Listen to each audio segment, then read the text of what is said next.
Avec Photoshop CS5, vous pouvez appliquer des filtres à vos photos couleurs pour les convertir en noir et blanc. Voyez comment faire avec le formateur Yves Chatin. Aujourd'hui, tous les appareils photographiques numériques prennent des photos en couleur. Certains restent attachés à l'image noir et blanc que l'on faisait traditionnellement et sur laquelle on s'amusait éventuellement à filtrer pour modifier l'équilibrage des couleurs restituées en noir et blanc. S'il est possible ici de filtrer des images avec les filtres photos qui vont permettre justement un réchauffement de l'image ou encore un refroidissement selon le type de filtre utilisé, on va garder la possibilité de filtrer aussi sur des images noir et blanc. Je vais donc supprimer ce filtre et appliquer le réglage noir et blanc sur mon image. Lorsque l'on passe en noir et blanc, la réponse des couleurs en valeur uniquement de lumière se traduit par un résultat.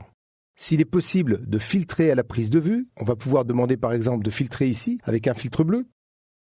Le résultat est tout à fait différent. Les bleus de l'image sont quasiment maintenant inexistants. Et en revanche, la couleur complémentaire, le jaune, très conséquent dans cette zone, devient très sombre. On pourra donc travailler ici avec différents types de filtres. Si au contraire j'avais pris un filtre jaune, c'est l'inverse. Le bleu se trouve très renforcé et en l'occurrence, les zones de verdure se trouvent énormément éclaircies. Ceci dit, la prise de vue avec un filtre ne peut pas forcément être satisfaisante partout. Par exemple, si ce filtre me donne un ciel beaucoup plus conséquent, en revanche, le fait d'avoir travaillé ici les zones jaunes de la verdure vont me faire disparaître la différenciation que l'on avait entre les angles de la tour et les panneaux latéraux. Nous allons voir comment donc, avec Photoshop, on va pouvoir, en partant de valeurs par exemple par défaut, modifier les valeurs sur l'image.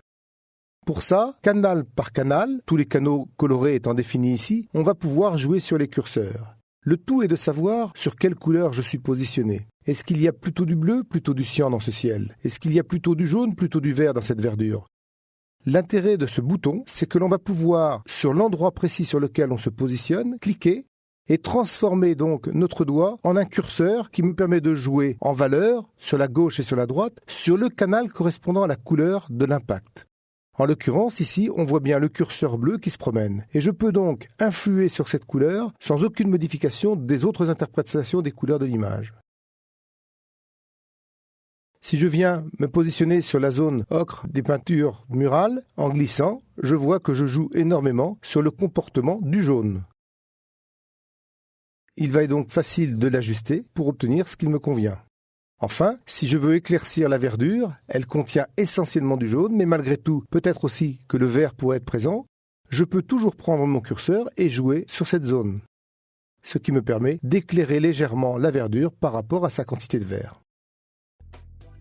Vous allez donc pouvoir ainsi équilibrer une image noir et blanc dans l'interprétation canot par canot de l'image couleur.